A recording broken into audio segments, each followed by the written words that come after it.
বিভিন্ন যে ইমাম মুয়াজ্জিনদেরকে ধোঁকা দিয়েছে সেটা আমি কাশ্মীর সিদ্দিক যে আছে টিপু কোন কোন মসজিদের ইমাম নাখোদা মসজিদের ইমাম তাকে বলতে চাই নট করো কাসেম সিদ্দিকী কাশ্মীর সিদ্দিকী কিসের ভয় দেখিয়ে বিজেপির জুজুর ভয় দেখিয়ে কিসের ভয় দেখিয়ে না বিজেপি যদি ক্ষমতায় চলে আসে তাহলে মুসলমানদেরকে তেইরে দেবে কোথায় বাংলাদেশ তেইরে দেবে কোথায় না পাকিস্তান তেইরে দেবে কোথায় না আফগানিস্তান মমতা ব্যানার্জি যে দীঘার মন্দির তৈরি করলো দীঘা ধাম তৈরি করলো কার বাপের টাকায় করলো যে ইমাম মুয়াজ্জিনদেরকে আমি 500 টাকা করে বাড়ালাম only for 500 আর যাবি কোথা আর যাবি কোথা এই কাসেম সিদ্দিকী মানে পালিয়ে বাঁচার পথ পাইনি কারণ মানুষকে ভুল বার্তা দিয়ে এনেছে দিন স্ট্রিটে জাতীয় পতাকা বিমানবাবু তুলতে গেছে কিন্তু উল্টো তুলছে যে মমতা ব্যানার্জি তোমাদের মাইনে 10,000 টাকা করে দেবে তাই তোমরা সকলে এখানে হাজির হও এবং আহ্বায়ক হিসেবে এনার নামটা ছিল একটা নাখোদা মসজিদে ইমাম হয়ে খুদার উপরে দাখোদাই সব মুসলমান মমতার সাথে আছে হ্যাঁ উনি কি গণকার না জ্যোতিষী না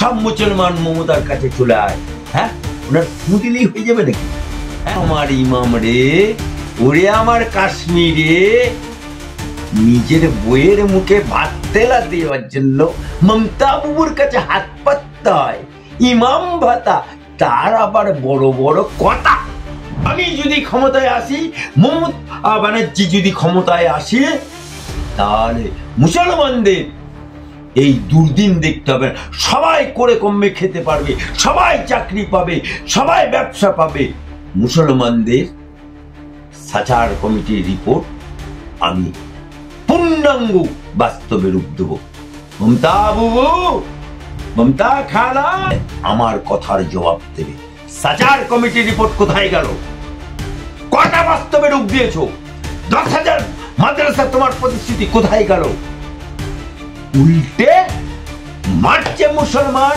মরছে মুসলমান জেল খাটছে মুসলমান ডিম খাচ্ছে তো তুমি মসনদে 15% মুসলমান বিজেপিকে ক্ষমতায় এনে দিল আর আজকে বাংলার বুকে 30% মুসলমান যদি পাল্টে খেয়ে যায় তাহলে মমতা বাবুর দল যারা দল চালাচ্ছে যারা নেতা হয়েছে তারা কি খাবে আল্লাহকে নাম পার দে দে বাবা বলে কি ভিক চাইবে এই জন্যই বলুন এই কমিউনিস্ট পার্টি ভারতীয় কমিউনিস্ট পার্টি লেখে না কেন ভারতের লেখে বিধানসভার আগে বারে বারে প্রশ্ন উঠছে মুসলিম ভোট নিয়ে যেখানে হুমায়ুন কবির তো কয়েকদিন আগে নতুন দল গঠন করার কথা উঠেছিল তিনি দাবি করেছিলেন নতুন দল গঠন করবেন মালদা মুর্শিদাবাদ দিনাজপুরের যে সকল মুসলিম সংখ্যালঘু সম্প্রদায়ের মানুষজন রয়েছে তাদের জন্য তিনি উন্নয়নের কথা ভেবে তিনি দাবি করেছিলেন ঠিক তারই মধ্যে নাখোদা মসজিদের যিনি ইমাম রয়েছেন তিনি দাবি করছেন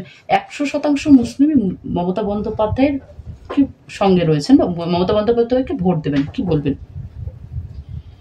দেখুন প্রথম কথা হচ্ছে এই নাখোদা মসজিদের ইমাম কাশ্মীর সাহেব তিনি বাঙালি না তিনি হচ্ছেন নন বেঙ্গলি অর্থাৎ আমার রাজ্যের বাইরে কার লোক এই কাশ্মীর সাহেব মমতা ব্যানার্জিকে কতটা মমতা ব্যানার্জির নাম করে বিভিন্ন যে ইমাম মুয়াজ্জিনদেরকে ধোঁকা দিয়েছে সেটা আমি কাশ্মীর সিদ্দিক যে আছে টিপু কোন কোন মসজিদের ইমাম নাখোদা মসজিদের ইমাম তাকে বলতে চাই নট করো কাসেম সিদ্দিকী কাশ্মীর সিদ্দিকী তুমি তো একটা মসজিদের ইমাম। ইমাম শব্দটার মানে কি? ইমাম শব্দটা হচ্ছে উর্দু শব্দ, বাংলা শব্দ হচ্ছে নেতা।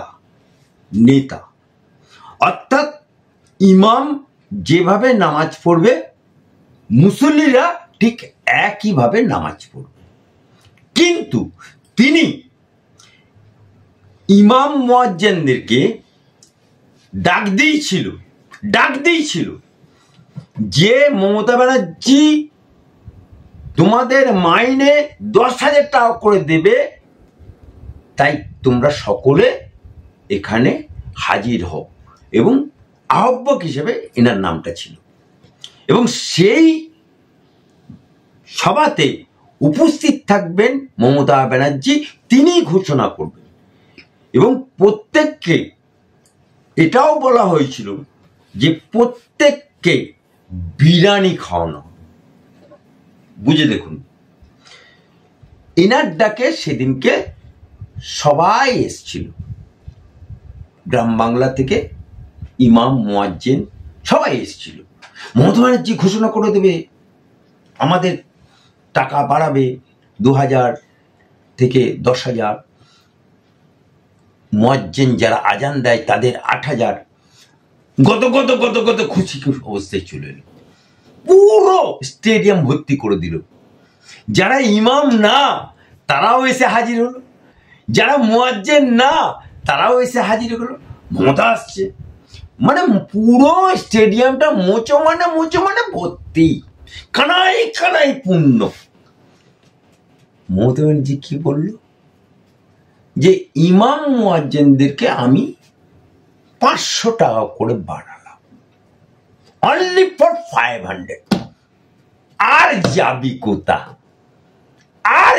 কোথা? এই কাসেম সিদ্দিকী মানে পালিয়ে বাঁচার পথ পাইনি, কারণ মানুষকে ভুল বার্তা দিয়ে এনেছে।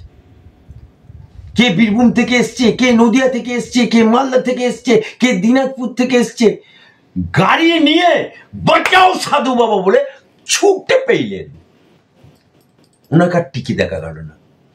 তারপরে বিরিয়ানি দেবো বলে এনেছিল, তো বিরিয়ানি তো চুলোই যা, খিচুড়ি নিয়ে মারামারি। মানে ইমাম মুয়াজ্জিন যারা ইমাম মানে নেতাতেই অর্থাৎ ইমামে খিচুড়ি নেবার জন্য হাতাহাতি। সেই কাশ্মী তিনি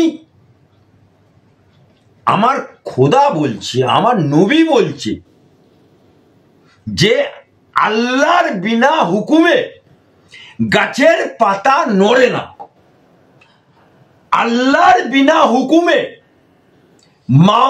মানুষের মওত হয় না, আল্লাহর বিনা হুকুমে তোমার মুখে দানা উঠবে না।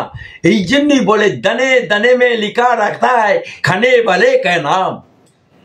তা উনি কি করে একটা মুসলমান হয়ে, একটা নাখোদা মসজিদে ইমাম হয়ে খোদার উপরে দাখোদাই, সব মুসলমান মমতার সাথে আছে?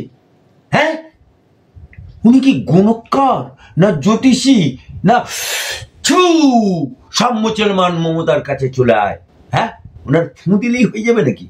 হ্যাঁ, ওরে আমার ইমাম রে, ওরে আমার কাশ্মীরে, নিজের বইয়ের মুখে ভাত তেলা দেওয়ার জন্য মমতা বাবুর কাছে হাত পাততে হয়, ইমাম ভাতা, তার আবার বড় বড় কথা। আচ্ছা, এই যে মুসলিম ভোট নিয়ে এত কিছু চর্চা চলছে, হুমায়ুন কবির দাবি করছেন মুসলিমরা বঞ্চিত, আগেও তিনি সরব হয়েছেন, এখন 15ই আগস্ট অব্দি সময় বেঁধে দিলেন, কিন্তু 24 ঘন্টার মধ্যে ভোল বদল করলেন ঠিকই, হয়তোবা প্রশ্ন উঠছে দলের থেকে কেউ ফোন করেছিলেন কিনা, কিন্তু আবার যে দল গঠন করবেন বলছেন, হুমায়ুন কবিরকে নিয়ে কি বলবেন? দেখুন, 2021 সালের আঁকড়া দেখুন, 5 to 7% হিন্দু ভোট পেয়েছে মমতা ব্যানার্জি, বাকি সব 99% মুসলমান ভোট পেয়েছে মমতা ব্যানার্জি। কিসের ভয় দেখিয়ে? বিজেপির জুজুর ভয় দেখিয়ে। কিসের ভয় দেখিয়ে? না বিজেপি যদি ক্ষমতায় চলে আসে তাহলে মুসলমানদেরকে তেইরে দেবে কোথায়? বাংলাদেশ। তেইরে দেবে কোথায়? না পাকিস্তান। তেইরে দেবে কোথায়? না আফগানিস্তান। মসজিদে আজান দিয়া বন্ধ করে দেবে, কোরআন পড়া বন্ধ করে দেবে, তোমাদেরকে ঘর থেকে বেঘর করে দেবে, দেশ ছাড়া করে দেবে। এই জুজুর ভয় দেখিয়ে মুসলমান ভোটটা এক কাটটা মমতা বাবুর দিকে পড়ে গেল।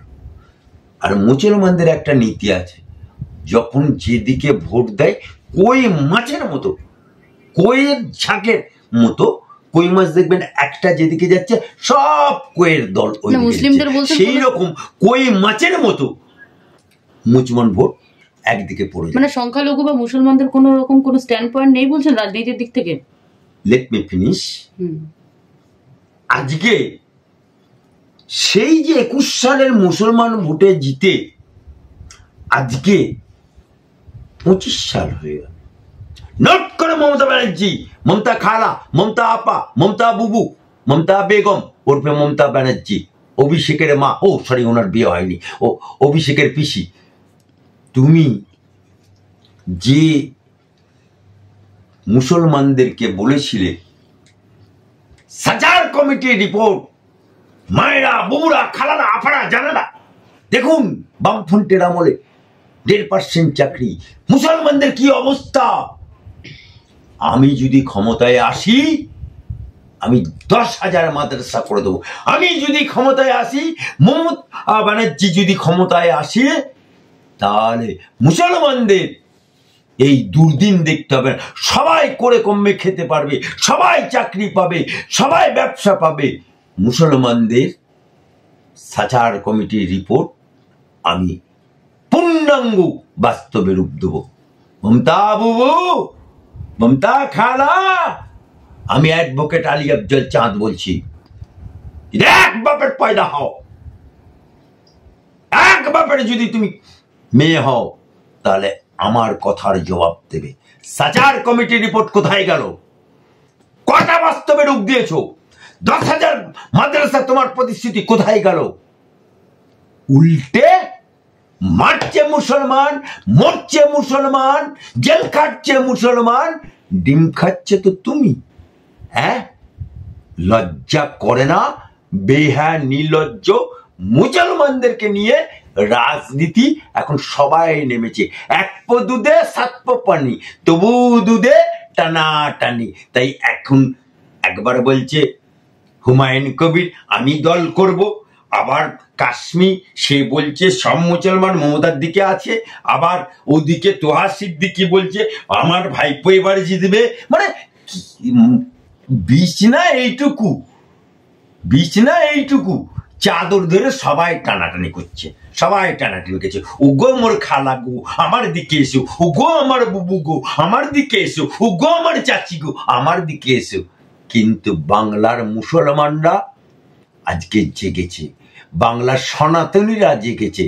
দিল্লিতে যদি 15% মুসলমান 27 বছর পরে, যে 27 বছর বিজেপিকে হারানোর জন্য ভোট করত, বিজেপির কমল খেলছিল এবং দিল্লির মসনদে 15% মুসলমান বিজেপিকে ক্ষমতায় এনে দিল।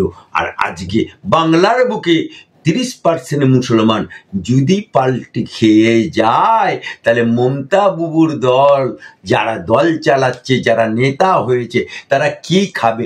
আল্লাহকে নাম পার দে দে বাবা বলে কি ভিক চাইবে?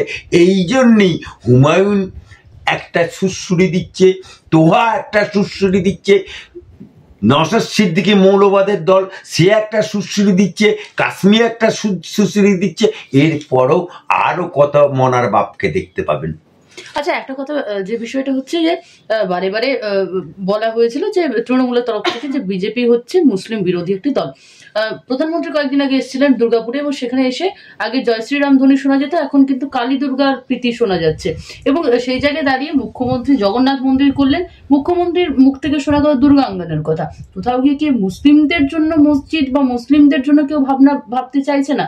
মানে মন্দির বানানোর কথা বলছেন মুখ্যমন্ত্রীর মুখেও সেই একই নাম, কি বলবেন? দেখুন, মসজিদ কি চাইছেন না আপনারা? 1 মিনিট, ভারতবর্ষের বুকে মহামান্য সুপ্রিম কোর্টের আদেশে অযোধ্যার বুকে রাম মন্দির তৈরি হয়েছে। সেই রাম মন্দির মোদির বাপ টাকা দেয়নি, যোগীর বাপও টাকা দেয়নি, যোগীর সরকারও টাকা দেয়নি, মোদির সরকারও টাকা দেয়নি। রাম মন্দির ট্রাস্ট তৈরি করে সেখানে সকলে ভারতের নাগরিকরা, সনাতনীরা দান করেছে। সেই দানের টাকায় রাম মন্দির হচ্ছে। 1 কিলোমিটার দূরে সুপ্রিম কোর্টের আদেশে বাবরি মসজিদ তৈরি হচ্ছে এবং হোস্টেল তৈরি হচ্ছে এবং মুসলমানদের জন্য স্কলার, মুসলমান ছেলেদের জন্য রেসিডেন্সিয়াল হচ্ছে এবং গবেষণা, মুসলমানদের কোরআন নিয়ে গবেষণা করার জন্য রিসার্চ কেন্দ্র হচ্ছে, যেটা উদ্বোধন করতে আসছে আমির শাহী আরবের। কারণ মুসলমান ধর্ম তো আমার বাংলার না, ভারতেরও না, এটা আরবের। এটা এই ধর্মটা হচ্ছে আরবিয়ান। সেই আরবের আমির শাহী উদ্বোধন করতে আসছে। কিন্তু মমতা ব্যানার্জি যে দীঘার মন্দির তৈরি করলো, দীঘা ধাম তৈরি করলো, কার বাপের টাকায় করলো? মমতা ব্যানার্জির খালু আপ্পার টাকা নাকি? মমতা ব্যানার্জির খালা আম্মার টাকা নাকি? মমতা বাবুর চাচার টাকা নাকি? মমতা বাবুর চাচির টাকা নাকি? জনগণের টাকা নিয়ে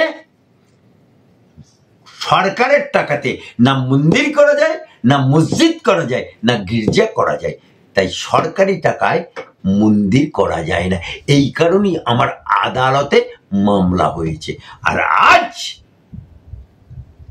নরেন্দ্র মোদীর কথা বলছেন। নরেন্দ্র মোদী কিন্তু সরকারি টাকায় দীঘার জগন্নাথ মন্দির তো হয়েছে। Let me please. জগন্নাথ মন্দির হয়েছে, আবার প্রসাদও বিতরণ হয়েছে রেশনের দোকানের মাধ্যমে। অর্থাৎ টাকার জোরে বুড়োর বিয়ে হয়, পাওয়ারের জোরে মন্দিরও হয়। কারণ মমতা ব্যানার্জি মন্দিরটা তৈরি করেছে, জগন্নাথ দেবের মন্দিরের একটা ইতিহাস আছে পুরীর। আর সেই জগন্নাথ দেবের মন্দিরে মমতা ব্যানার্জি ঢুকতে গেছিল, লাফ মেরে তাড়িয়ে দিয়েছিল। এই যে লাফটা খেয়েছিল, এই লাফটা ওনার বুকে লেগেছিল, তাই বুকের আঘাতটা ওখানে উনি পাওয়ারে আছে বলে করে দিয়েছে। পাওয়ারে না থাকলে তো করতে পারতো না। লাখটা তো খেয়েছিল বিরোধী নেত্রীর সময়।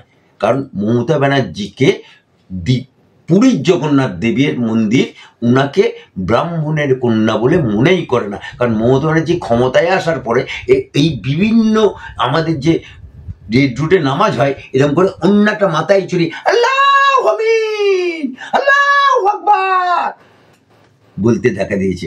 অর্থাৎ আবার এই মমতা ব্যানার্জিকে যখন দুর্গাপূজা আসে, দুর্গাপূজার ফিতে কাটতে গিয়ে বলে জয় দেবী স্বর্গ পুতস্যৈ নমস্তস্যৈ নমস্তস্যৈ। সুতরাং এইরকম একই অঙ্গে বহু রূপের রানীকে পুরীর জগন্নাথ ঢুকতে দেয়নি বলে সেই রাগের বশীভূত হয়ে নিজের রাগকে, যেমন সিদ্ধার্থ শঙ্কর রায় কল্যাণীকে ভালোবাসতো, কল্যাণীকে বিয়ে করতে পারেনি বলে তিনি ক্ষমতায় থাকাকালীন। গাজা এবং প্যালেস্তাইন নিয়ে দেশপ্রেম নয়, বোম্বে হাইকোর্টে দেশপ্রেমিক হতে বলল সিপিএম কে বিচারপতি। কি বলবেন? দেখুন, বিচারপতি বোম্বে হাইকোর্টের যিনি বলেছেন বা রায় দিয়েছেন, আমি তাকে স্যালুট জানাই। বোম্বে হাইকোর্টের যে বিচারপতি দিয়েছে তাকে হাজারো সেলাম জানাই। কারণ নট করো সিপিএম এর বাচ্চারা, নট করো কমিউনিস্টের বাচ্চারা, চীনের বাচ্চারা, আপনারা বলুন এই কমিউনিস্ট পার্টি, ভারতীয় কমিউনিস্ট পার্টি লেখে না কেন? ভারতের লেখে, ভারতীয় লিখতে পারে না কেন? কারণ ভারতীয় না, এরা ভারতের। অর্থাৎ এদের জনমকুণ্ডলী রাশিয়াতে বা চীনেতে আছে। এরা দেখুন, ওরা বলে ধর্ম আপিনের নেশা, ধর্ম আপিনের নেশা। কিন্তু সেই ধর্ম আপিনের নেশা যারা বলে, মা দুর্গা পূজার সময় পুজোর প্যান্ডেলের পাশে লাল শালু টাঙিয়ে মার্কস বিক্রি করে, লেনিন বিক্রি করে, কার্ল মার্কস বিক্রি করে। ধর্ম আপিনের নেশা বলে সুভাষ চক্রবর্তী মা তারামায়ের পুজো দিতে গেছিল, বলে না করা যাবে না, তুমি কমরেড। রেজ্জাক মোল্লা মন্ত্রী হজে যাবে, হজে যেতে গেল, বলে না তুমি হয়ে যাবে না। অর্থাৎ ধর্ম আপিনের নেশা। এই সিপিএম, এই কমিউনিস্ট পার্টি বলে ये आजादी झूठा है, ये आजादी नहीं मानेगे, ये आजादी झूठा है। ভারতবর্ষের বুকে জীবনে কোনোদিন জাতীয় পতাকা তোলেনি। ইদানিং আলিমুদ্দিন স্ট্রিটে জাতীয় পতাকা বিমানবাবু তুলতে গেছে, কিন্তু উল্টো তুলছে।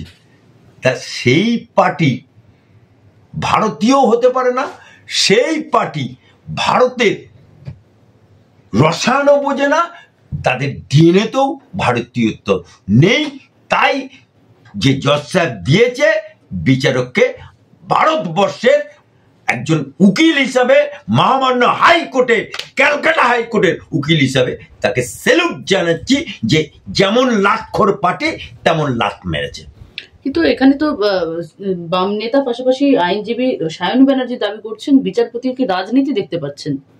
আরে সায়ন ব্যানার্জি আমার হাইকোর্টের উকিল, ও কমিউনিস্ট পার্টি করে, হ্যাঁ, তা ওকে কমিউনিস্ট পার্টির বক্তব্য যদি না বলতে পারে, না করতে পারে, না বলতে পারে, তাহলে ওই বুড়ো বয়সে যে লোকটাকে বাইর করে দিল তার মতো হবে নাকি? একটা মহিলা কোলে চাপতে গিয়ে হয়ে গেল, সেটা হবে নাকি? ওই জন্যই সায়ন এখন সিপিএম এর জয়গান গাইছে, কারণ ওরা এই কদিন আগে উনি এমপিতে দাঁড়িয়েছেন, সদ্যজাত হাইড্রোজেন আছে, তাই এখন উনি ওনার পার্টির হয়ে, ওনার দলের হয়ে গান গাইছে। আপনারা দেখুন এই মীনাক্ষী, এই যে মোহাম্মদ সেলিম এখন ভারতের কমিউনিস্ট পার্টির পশ্চিম বাংলার সম্পাদক। 35 বছরে একটা মুসলমানকে সম্পাদক করেছে, দেখাতে পারবে? 35 বছর ক্ষমতা থাকলে মুসলমানকে কাউকে সম্পাদক করেনি, আজকে সম্পাদক করছে রাজ্য সেলিমকে। সেই একটা বাংলায় কথা আছে যে বাড়িতে এক হাঁড়ি দুধ বিড়ালে মুখ দিয়েছে, খাবে কে? বাড়ির লোক তো কেউ খাবে না, সবাই দেখেছে বিড়ালে মুখ, তা খাবে কে? পাড়ায় মসজিদে ইমাম সাহেব আছে, তাকেই দিয়ে। এখন বাজারে সিপিএম চলছে না, কি করবে? দে মুসলমানকে দিতে। আরো ভালো ভালো খবর দেখতে সাবস্ক্রাইব করুন বাংলা হান্টের ইউটিউব চ্যানেল। বাংলা হান্টের আরো খবর দেখতে নজর রাখুন। বাংলা খবর মানেই বাংলা হান্ট।